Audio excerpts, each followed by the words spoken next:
Y bueno, como veníamos hablando en el video anterior,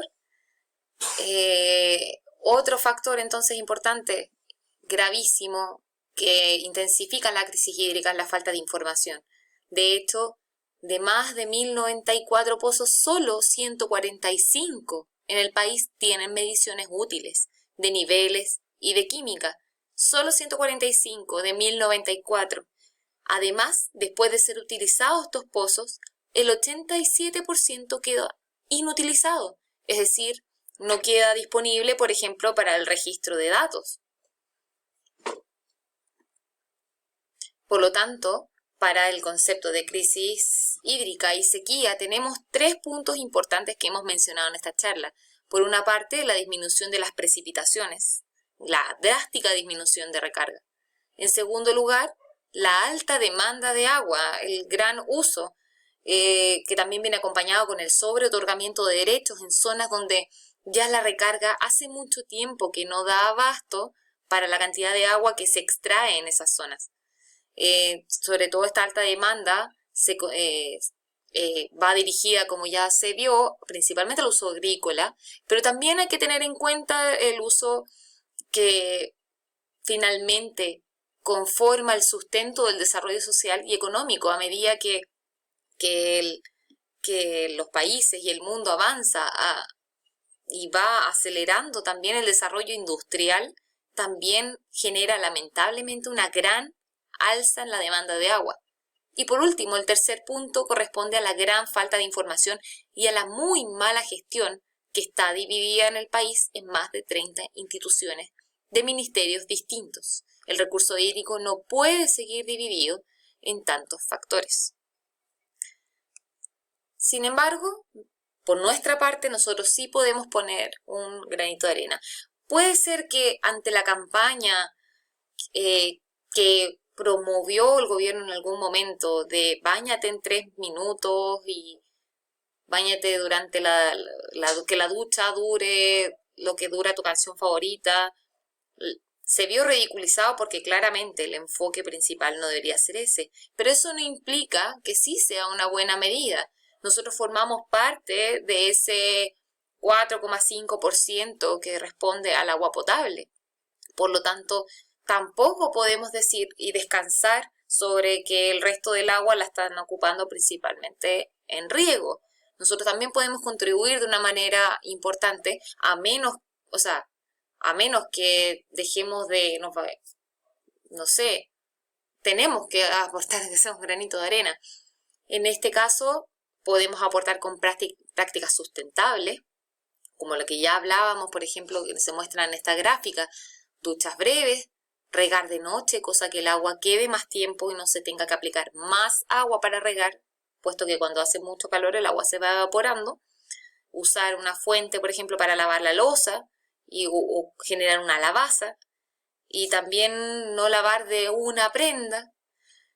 Dentro de estas prácticas sustentables también, a pesar de que no se mencionan acá, porque no corresponden al uso directo del agua que nosotros tenemos, también tiene que ver con el consumismo.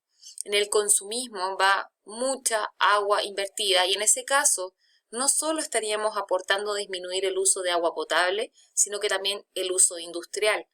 El comprar menos prendas, por ejemplo, quizás lamentablemente se da una especie de negocio con las cosas orgánicas y los productos sustentables específicamente. Pero una manera de aportar quizás, en el caso de la gente que puede hacerlo naturalmente, comprar prendas desarrolladas, confeccionadas en el país, en Chile, y además con géneros orgánicos. Otro factor que no mencioné anteriormente, que no solo implica en el uso del agua, y bueno, a lo que quería apuntar anteriormente era que se pudiese finalmente apuntar a comprar menos prendas en el tiempo y prendas que ojalá no respondan al fast fashion o a la moda rápida, donde en la siguiente temporada ya no se ocupa y se desecha. Pero otro concepto que me gustaría mencionar de manera corta, que va más allá también del uso del agua, es la contaminación del agua que tenemos. Hace no sé si un año, un poco más, hace un año más o menos se publicó un paper, una publicación científica donde se encontraron fragmentos de microplástico en agua de lluvia, pero no en cualquier lado, sino que en islas que no son habitadas por humanos, islas vírgenes. En ese lugar, en las gotas de agua de lluvia, se encontraron fragmentos de microplástico, donde las cuales estas fibras, microfibras, estaban tan presentes que incluso su color podía ser distinguido en un microscopio. Incluso se clasifican por color, no me acuerdo en este momento específicamente cuál era el color más presente en estas fibras de plástico, pero es una manera de visualizar que nosotros a través del mal uso del agua, no solo a partir de la sobredemanda, sino que además el agua que tenemos la contaminamos y una de las maneras, por ejemplo, es lavar muchas veces la ropa y además elegir prendas y géneros que son hechos a partir del plástico, de fibras plásticas o de fibras artificiales. Por lo tanto, si hay que elegir en algo tan común como el vestuario, la idea es optar por vestuario confeccionado nacional, además con géneros o materiales idealmente que no tengan plástico o nylon en él, y además lavar las prendas, ojalá después de cierta cantidad de usos y no cada vez, porque además eso genera un sobreuso de agua. Otro punto, aparte de las prácticas sustentables, es informarnos sobre el contexto actual, que es lo que quería llegar un poco con esta charla, el contexto actual de la crisis hídrica, el uso del agua y en qué situación estamos actualmente en Chile. Y finalmente, el tercer punto es actuar. Si bien se ha postergado el proceso del plebiscito, es importante considerar estas ideas a la hora de tomar partido en la legislación de nuestro país. Nuestro deber ciudadano es tomar partido informándonos y actuando. Y una manera de actuar también es conocer cuál es la situación actual. Por ejemplo, el hecho de que el agua no es considerada un derecho que el Estado deba asegurar a la gente de su país, como ocurre en todos los países. Chile es el único país donde el agua es privada. Y eso también se relaciona muy directamente con el sobreotorgamiento de derechos de agua.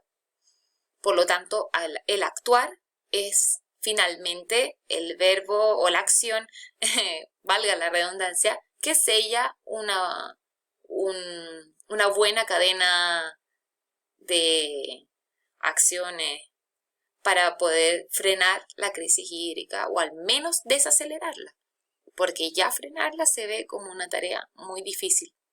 En resumen, prácticas sustentables, piensa el agua que está presente en tu vida en el día a día, infórmate, busca información y asegúrate de la fuente de la información también, porque lamentablemente eso es un riesgo que se corre actualmente con las redes sociales. Y finalmente, actúa. Este tipo de participaciones, como lo que nos iba a reunir en la Plaza Brasil este domingo, son acciones que promueven la información dentro de la sociedad y nos motiva a actuar en el momento en que tenemos que actuar como ciudadanos con nuestra responsabilidad como tal. Así que con eso queremos cerrar. Algunas soluciones de carácter político que queremos dejar expuestas en esta presentación tienen que ver con, en primer lugar, agregar como garantía constitucional el derecho de las personas a la bebida, consumo y usos sanitarios. El agua tiene que ser considerado tal como lo considera la ONU, un bien que tiene que ser un derecho humano.